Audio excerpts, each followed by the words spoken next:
From Greater Sandton and beyond, get ready for the SANDTON Times Hour with your host, Alexander.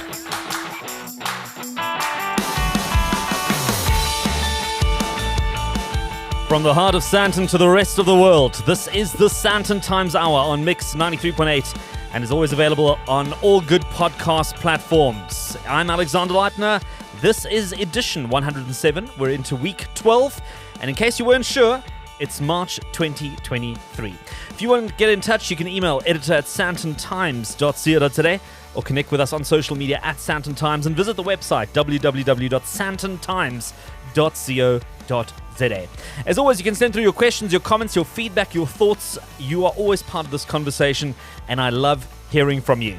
If you're listening across Gauteng, South Africa, or somewhere else in the world, both on radio or as a podcast community, I'm happy to report that all is well in Sandton land for another week. And Vincenzo, behind the control desk again, thank you so much for coming in. I know it's a bit of a longish weekend, so it's a bit of an odd start to the week. And it's Human Rights Day week. So if you're celebrating Human Rights Day or taking the weekend off or the day off, that's what we're marking in South Africa this week. If you're listening live on Mix 93.8 and not on the podcast, don't forget the WhatsApp line is open on 084-822-0938, 084-822-0938.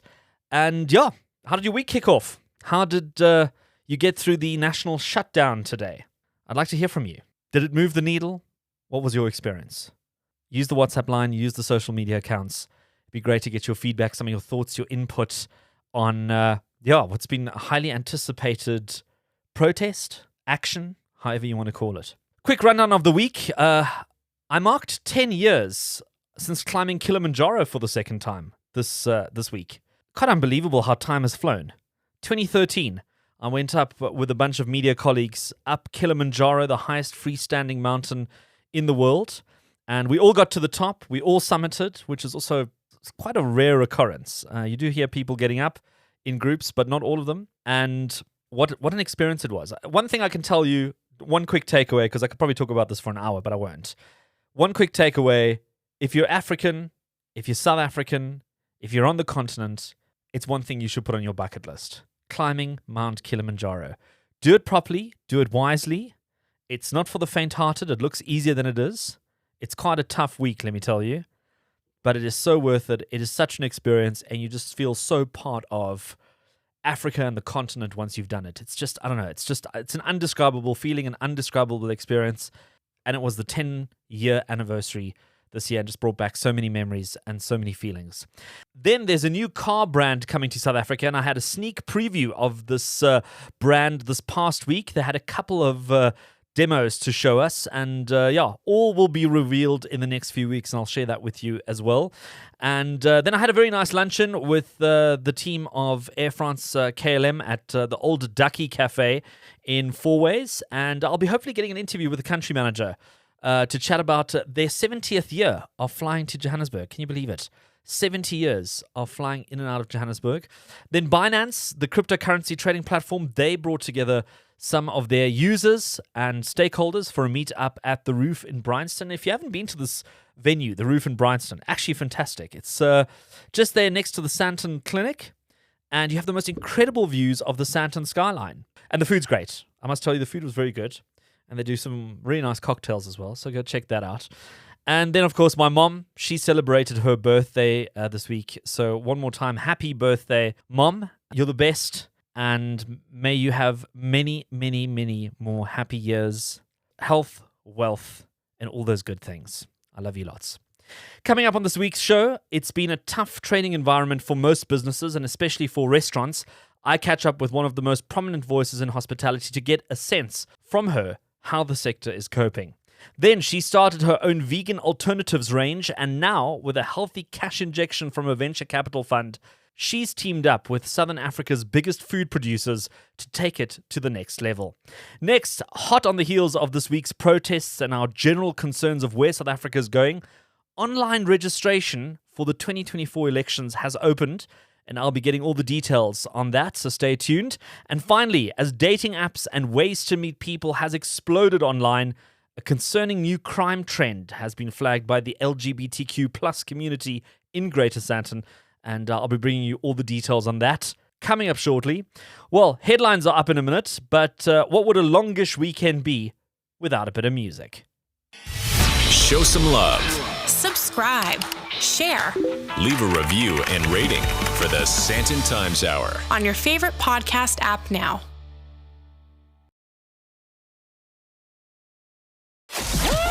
You're listening to the SANTON Times Hour.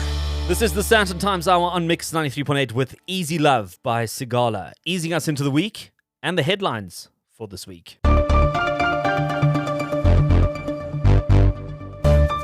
Well, the Belgium royal family are coming to South Africa. Yeah, King Philip and Queen Matilda will be having their first ever state visit to our shores, and that takes place from March 22 to 27, and includes a series of business and government meetings, as well as cultural exchanges and tours of the country's many landmarks. So you're going to be hearing from the Belgian royal family in the coming week.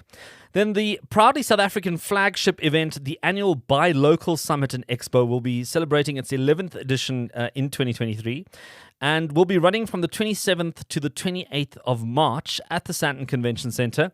And attendance to the event is free and aims to encourage us all to buy local products and support local businesses. And I think this is a very exciting initiative. We should all be buying more local products. And there are some fantastic local products. Sometimes we don't even know that these products are local. You know, we don't really look at the label. We don't look where it's made. And we punch so above our weight in so many sectors and so many industries. I think sometimes we take it for granted. And let's also not forget that apart from the jobs conversation, which we tend to have a lot, let's not get too hung up about creating jobs. Let's get excited about creating more entrepreneurs and more business owners. South Africa needs more business owners and more entrepreneurs, because those are the ones who will create more jobs.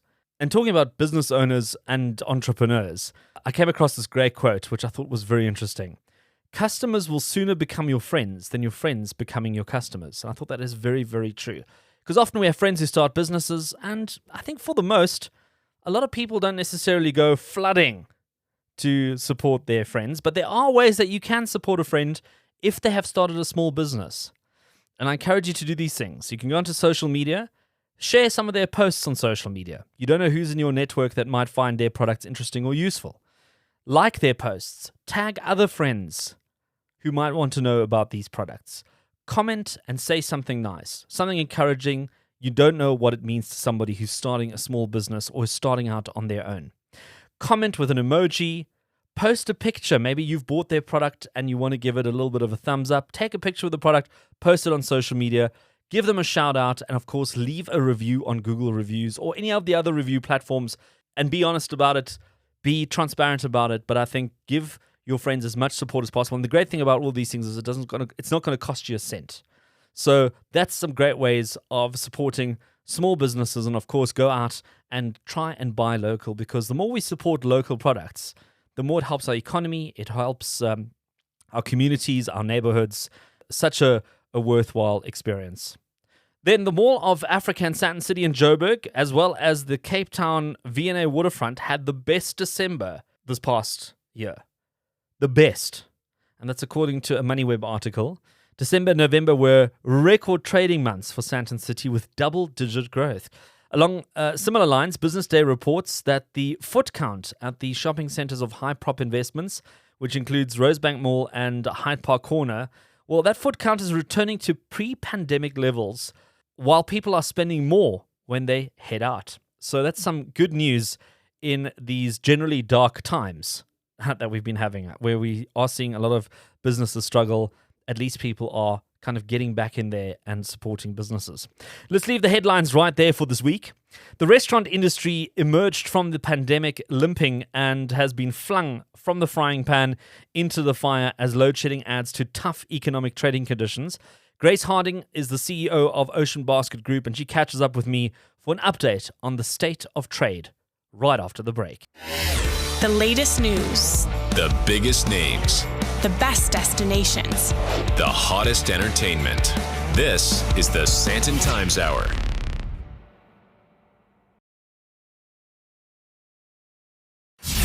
The best of SANTON and beyond. You're listening to the SANTON Times Hour. It's the SANTON Times Hour on Mix 93.8 and also available on all good podcast platforms. And as we kick off this week's edition, it's a bit of a weird week because we've got sort of a public holiday in the middle of it.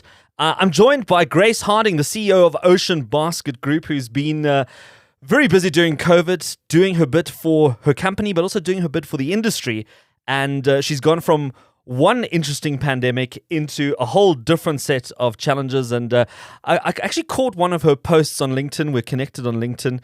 And she was talking about some of the new challenges the restaurant industry faces. So I thought, well, let's get her on. Let's have a chat about it. And Grace, I think the last time I saw you in person, we were running around in Durban and I was looking after Naomi Campbell at an event. But that's a whole nother conversation for a whole nother day. Can you believe it? I can't. So, Grace, tell me, how are things going in the restaurant business? It must be so challenging having to deal with rising input costs of food and products. Then you've got load shedding coming out of a pandemic. I mean, just paint us a picture. You know, a lot of people have been asking me this, and I'm starting to feel like I'm sounding negative, and I don't want to sound negative. So let me paint a picture of what's happening, and then let's talk about how we deal with it.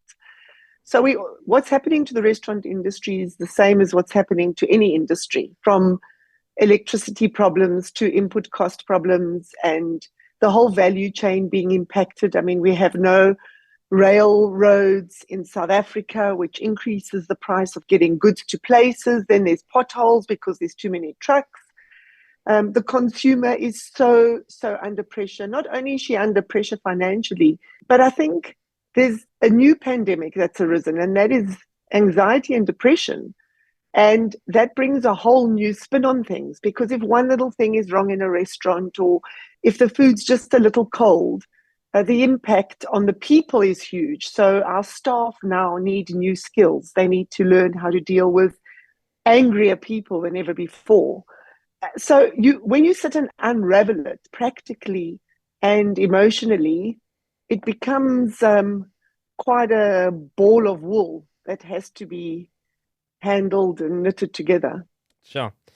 Well, Grace, listen, I can identify with that. I mean, I've been in situations where, you know, you go into a store and something isn't working, and it isn't working for the 10th or 20th time.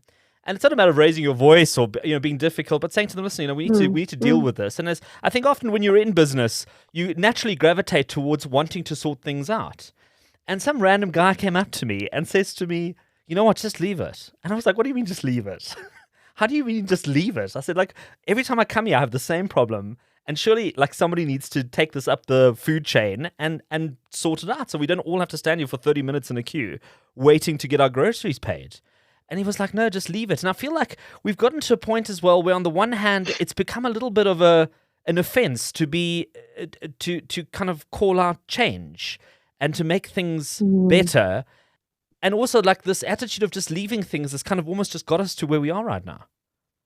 Oh, you know, is it a lot of apathy? I mean, why isn't there a huge uprising? I mean, we've had uprisings before for good reason in this country. You know, is it time for another one for other good reasons? But I think that people are truly fatigued. You know, things happen to product. The load shedding has definitely affected the cold chain. It's affected production. So there isn't enough electricity, let's say, to do a final coating on a product. And that does leave the product to be not as great as it was before. There's aggravation. And I think on the staff side, they can't explain it anymore. And the customer doesn't care. And she shouldn't. It's not her problem. So I think everyone's just fed up with it. And this is the way it is. And I was saying to someone else a few weeks ago, I've started saying to my colleagues, let's pretend that we only started working this year. So we've woken up to this world, and this is the only world we know.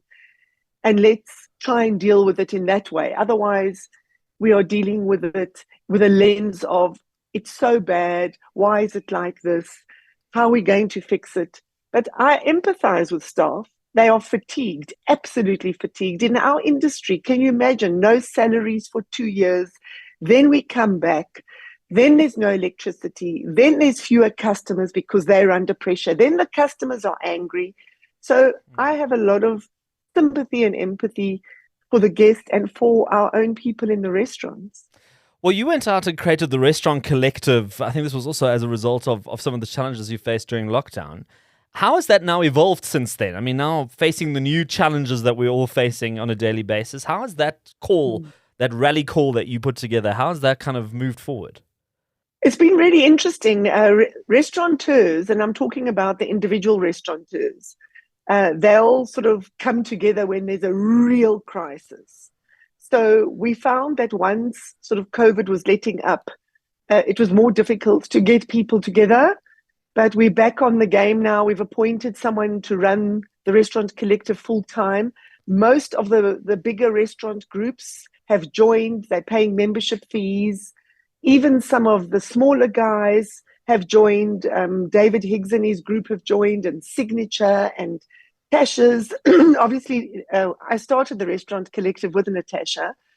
So we're back on track. We're going to do some work on electricity, which is another huge minefield in terms of not only not having electricity, but understanding how to work with electricity, because we've never had these problems before. So we haven't thought about our equipment and really thought about, should we switch it on so early in the morning? Can we save electricity? How do we monitor the electricity consumption? So now we're dealing with new problems, and that will make things more efficient. That will hopefully save some money on the income statement. So the Restaurant Collective is building up strongly again. We're helping deal with the ZEP permit drama, doing some other work on bargaining council stuff. So it's a really needed thing. I mean, every industry has representation. And we've always been really fragmented. I think it's just because the restaurant industry wasn't built by big corporates. It started off one. Even if you look at Spur and Steers, those amazing brands, they started in the 60s, which is not that long ago, and they started as individual restaurants. So now it's about bringing the big guys together to help the small guys, because those are the ones who have no one to speak to. The pizzeria down the road, the little pub, your favorite Portuguese restaurant, who supports them? It's really difficult. I mean, you're one of the CEOs that tends to be in the media quite a bit. You do a lot for your industry, and I think in terms of business as a whole, sort of being a voice for business on a day-to-day basis, where often we feel like business is actually quite quiet about a lot of these issues. Are you hoping that more business leaders come to the party and start sort of airing their concerns in their own sectors or in their own sort of industries? I think we have to. It's not only about airing our concerns. We have to air our concerns and then get together and try and change things and come up with ideas. And I also empathize with other CEOs, because the stress of day-to-day dealing with your own life, public companies, sometimes I open my mouth and I think, oh my gosh, should I not have? So you've also got to be careful how you do things. You have to be responsible, but we have to stand up. At the end of the day, we're running South Africa, aren't we? Who's keeping the wheels turning of this country? We are worrying about our staff, making sure they have medical, making sure they're emotionally fine. I mean, we spend money every month on free mental health for staff. So we're keeping these wheels turning. We have to stand up, and we have to stand up with positive and constructive intent. And I can understand why people don't. But look what happened in the Sunday Times. I mean, big up to those big guys. And the Business Day obviously gave them airtime. I mean, these are big, big businesses. And I found it very encouraging. I thought, oh, I'm going to jump on their backs. I felt like a little ant on the back of these huge, animals in the wild. And it was very encouraging. So yes, we must do more of it. And I think we must also get together across sectors. We don't need all the hospitality people together and all these people together and all those people together. I think we should all get together and come up with ideas. Well, if you want to get together, this is the lady to reach out to. Grace Harding, she's the CEO of Ocean Basket Group. Taking on a whole new wave of challenges, almost like a bit of a tsunami of challenges at the moment in South Africa. But like she says, it's about getting together, it's about finding solutions, and about not just airing your concerns, but also trying to come up with a plan to manage these issues. It's the bottom of the hour, and we're going to take a quick musical break and more of the SANTON Times Hour right after this. Back for more? The SANTON Times Hour continues. You're listening to the SANTON Times Hour on Mix 93.8 with Trezor and Beatenberg and a great track, Zambezi. Actually heading up there end of April up to the Zambezi. There's lots happening in Livingston and that Victoria Falls area. So I'm hoping to be bringing you some interesting stories coming from that part of the world. Loads of investments, loads happening in hospitality and tourism there. So I'm really excited to bring you more from there. Taking you into the second half of the SANTON Times Hour, my name is Alexander Leipner, and if you're new to the show and you're not quite sure how this works, well, if there's anything that sounded good during the show and you want to get some more information, you didn't get all the details, you can go onto the show notes for this edition on www.santontimes.co.za, and you can get a detailed breakdown of everything discussed on this week's edition. Phone numbers, email addresses, websites, names of people. If there's something that sounded interesting, you'll get it there. Also, be sure to check out the social media accounts at SANTON Times and feel free to engage. You can send a tweet, a WhatsApp, a DM, a voice note, an email, whatever works for you. And you can also use the hashtag SANTON Times Hour. Now, this week I was out and about again and met the founder of Herbivore Earthfoods, Chanel Grantham. And this was during a launch of a new facility at the Tiger Brands head office. Always ready for an interview, I sat her down to chat about her vegan food business that went from a small enterprise to now being distributed across the country. And I asked her how she got started. We started Herbivore about 8 years ago, and it really started out of a passion for wanting to make plant-based foods more accessible and affordable for South Africans. My personal journey, I suffered from asthma since I was a child. And when I went plant-based, my asthma completely went away. So it was just realizing the benefits of a plant-based diet, but also feeling frustrated at the time that there was not many options available. So I think this is really at the core of Herbivore, is that we're wanting to make plant-based accessible, make plant-based affordable, and make it delicious. And what we've realized is that we're wanting to go into the plant-based alternative space, which makes it makes it easy for people to transition to incorporating more plant-based foods by creating foods that we've grown to love as South Africans, like your boerewors, your burger. So we've got like a product that we call a Herbivore burger. And our products are very, very meat-like. Cook has the same texture, bleeds like a burger, but made with beetroot. That gives it the bloodiness, because we feel that we're just wanting to make it easier for consumers to make more conscious food decisions. Paint me a picture of what it looked like when you started off on your vegan and sort of plant-based journey. What did that look like in your kitchen? How did you get going? What ingredients did you use? I think, to be honest, and still to this day, keep it so simple.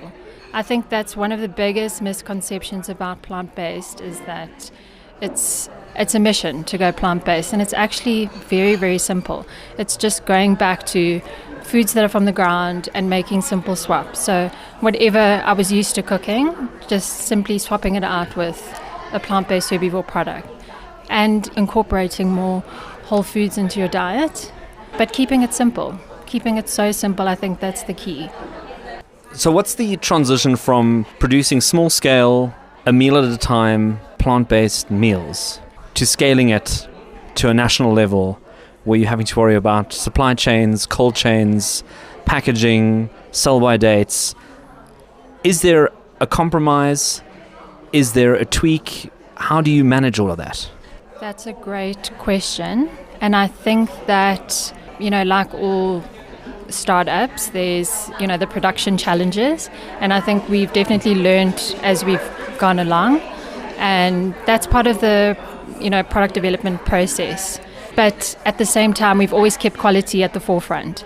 So that for us is key. And I think that always keeping in mind that at the end of the day, it's about creating a product that's high quality, that's nutritious, tasty, and affordable. What does the Herbivore range consist of at the moment? I mean, if I walk into a store right now and I had to pick out some things, what can I get? Well, how much of my usual meals can I replace with a plant-based alternative? So we've got quite a wide variety of products. We've got our meat alternatives. We've got burgers and sausages, nuggets. And then we've got our dairy alternatives. So we've got a range of plant-based milks, yogurts, desserts, custard, and then we've also got a confectionery range as well. So we've got a wide basket of goods, and again, our focus has always been to make plant-based accessible for consumers, and we feel that by having a wide basket of goods allows us to offer that to customers. The best of talk and music in 1 hour. This is the SANTON Times Hour. Well, a change of pace as we always do at this time of the hour. And I don't know if you know this, but voter registration is open for the 2024 general elections. And I know it's something that people do think about quite regularly. And then sometimes we forget about it. But I must be quite honest, I actually didn't know that the voter registration had opened already. But to get some more details on this so we don't get it completely wrong, and we're also going to put up all the details up on the website, so if you miss anything in the next couple of minutes in terms of this conversation, don't worry, just go onto the SANTONTimes.co today. We'll put all the details up there. But joining me to fill me in on all the details is Granville Abrahams. He's the Senior Manager for Electoral Matters at the Electoral Commission of South Africa. And Granville, maybe just take us through this current voter registration drive. Where's it happening? Who's it happening for? How do people get involved?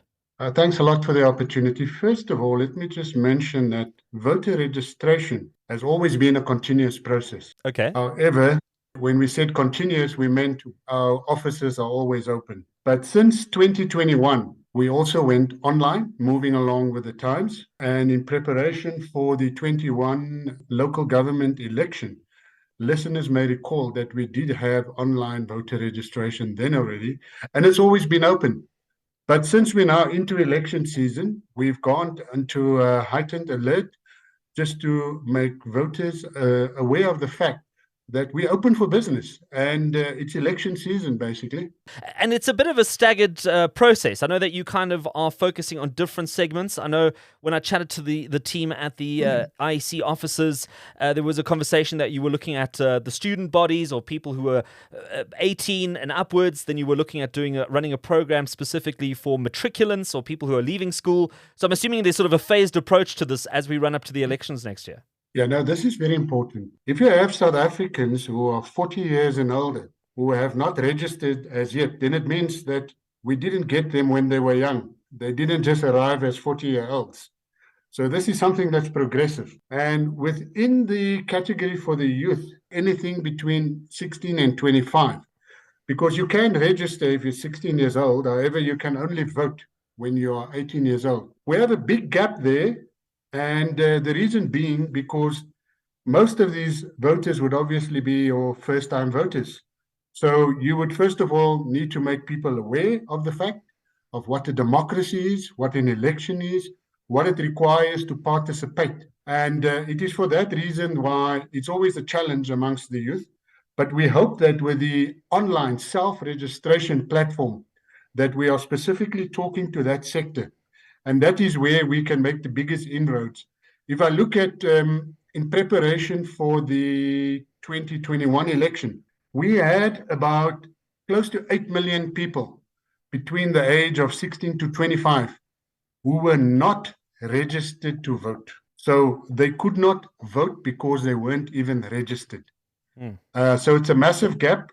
The gap between those who are eligible as South African citizens and those who are actually registered is also continuing to widen. Currently, we have about 17 million South Africans who are eligible to vote, but who have not registered.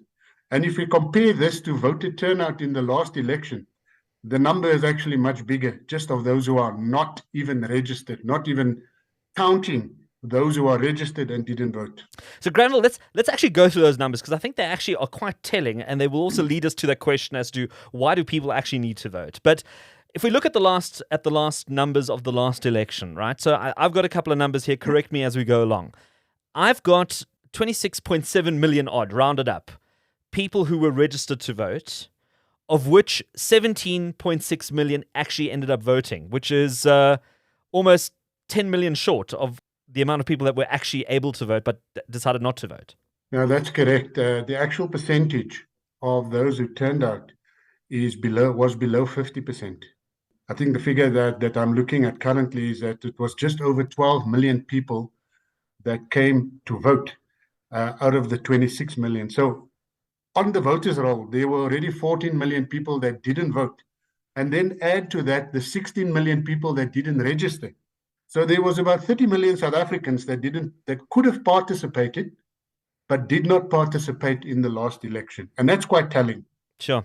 And if I've got my numbers right, I think the current population of South Africa is somewhere in the region of 60 million people.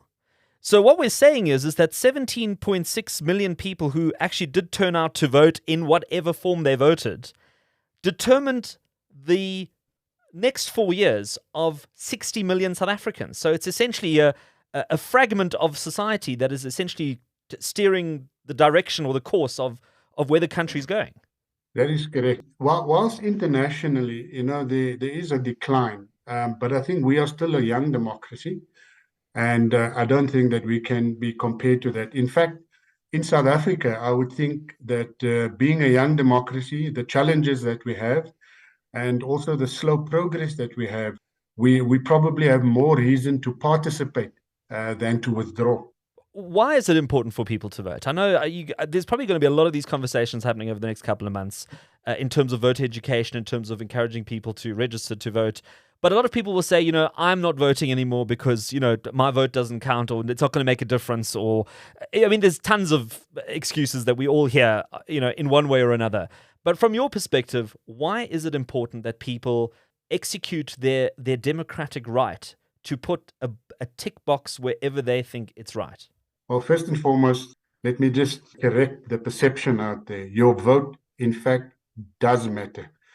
For national and provincial elections, we essentially have a proportional representation system. So each and every vote counts. Secondly, as we have just gone through the number crunching, we have mentioned that there was about 30 million South Africans that could vote that actually didn't vote.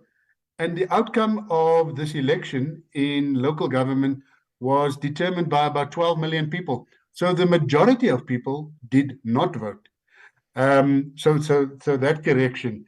I look at the current challenges that we have, and I look at the decisions that are being made.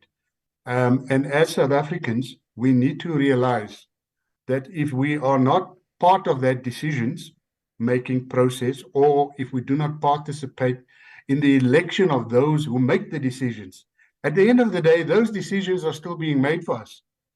I'm just thinking about myself, and I'm thinking about the kids that are my kids, and I say to them, we are making decisions now as a country that you are going to have to live with for the rest of your life. And as South Africans, it's everybody's duty to participate.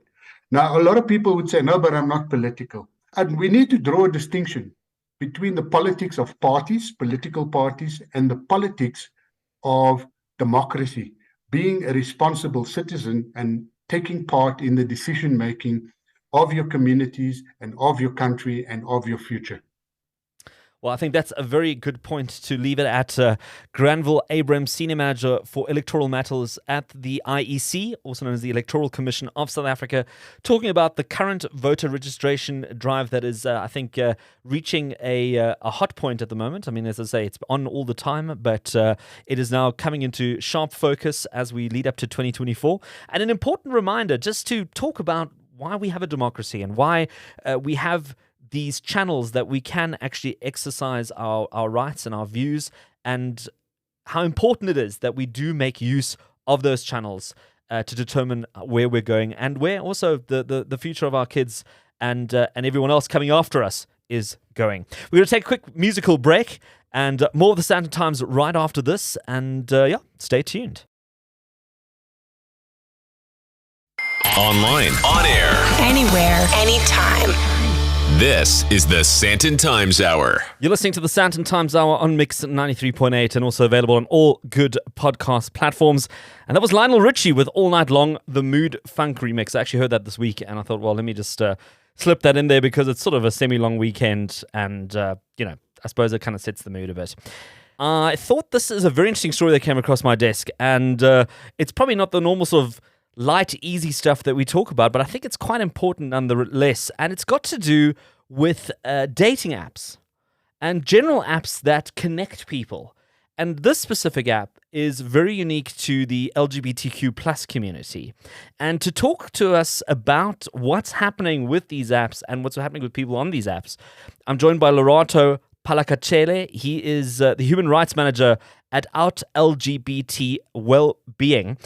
And Lerato, maybe in your own words, you can maybe just take us through what is this trend that you've picked up on, that you've sent an alert out on. So this trend is has been going on for quite longer than we thought, actually. So we initially thought it's been going on for months, but when we opened up our organization to start taking in reports, we picked up that this has been happening for about 2 years. It just started out slowly, and in Gauteng, mostly in Joburg, in the Joburg North areas, but it has really spread out. I was in PE this week and there were 3 guys who also reported similar incidents that happened. So what happens is there's a group of guys, actually groups. We initially thought it was a gang, but it's a couple of groups of guys who lure in their victims on these apps. It was initially only on Grindr, what we picked up, but it's also on Tinder. But the targeted people are usually gay, bisexual, and transgender men. They lure them in and then they kidnap them. They take their bank cards and whatever belongings, money they might have. Sometimes they take their cars. And sometimes it's extortion where these perpetrators or these people will come to the person's place of work or their place of residence to demand more money. So it's different gangs committing different kind of crimes, but it's mostly money involved or where these people just want to get something out of it. Well, you're saying it's targeting the LGBTQ plus community specifically. How do you differentiate between it being a normal crime in terms of just affecting anybody at random and it potentially honing in on this particular community for whatever reason? And what is that reason? So with the LGBT community is a bit more vulnerable than the mainstream or maybe let's say the general population, in the sense that a lot of guys who are gay or a lot of women who might be lesbian are usually in the closet, meaning that they do not disclose their sexual orientation or gender identity, which makes them vulnerable on dating apps because they're easier to manipulate or to lure into a corner or a private space where you can easily take advantage of them. So their vulnerability is what is being used against them here. So it's easy for them to say, let's meet at my place or let's meet at your place where it's a bit more out of the public. So a lot of people use that, a lot of perpetrators or scammers use that to their advantage. They know that this group of people are vulnerable. They are more likely to agree to meeting in private and not wanting people to see them. So they are easier to target. So you're saying it's sort of like a double layer of vulnerability there. Apart from the usual sort of issues, you've also got sort of the embarrassment factor or the sort of secrecy factor that comes into it as well, which just makes the whole thing more complicated. Absolutely. This has been quite prevalent in northern Johannesburg, so Greater Sandton, and hence we're chatting because it's so relevant to sort of our footprint. But are you finding any internationals being affected by this as well, or is it mostly most of the victims local users of all these different apps? Yes, we've picked up quite a lot of those. So of the clients that I'm assisting, there's about 5, if not 6 of them who are not South African citizens, who were only visiting or who were perhaps who are here for work, maybe for a year or so. So there was a gentleman who was from Brazil. He's a Brazilian national who was in South Africa for 2 years. He actually reached out. He was the first person to reach out to share his story about how his laptop was stolen from. So he met a guy in Grindr when he landed in South Africa.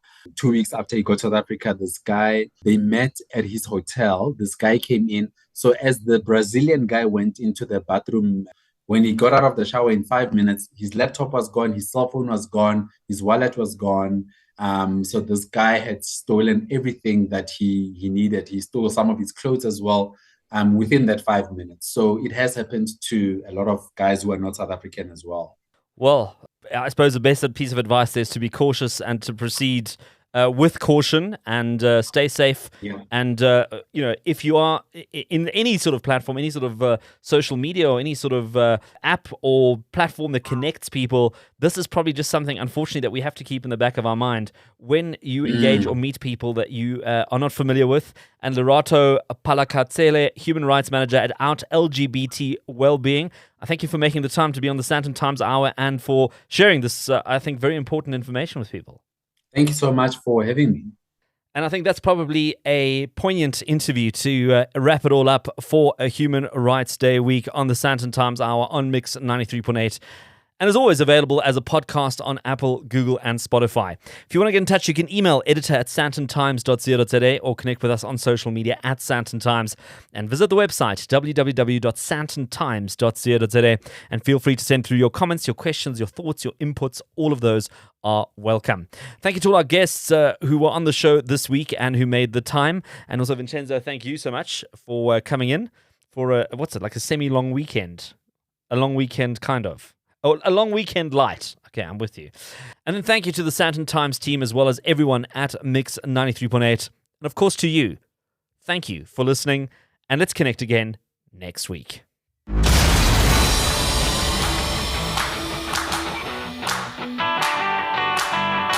That's it for this week. Thanks for listening to the SANDTON Times Hour. And if you enjoyed it, be sure to share it.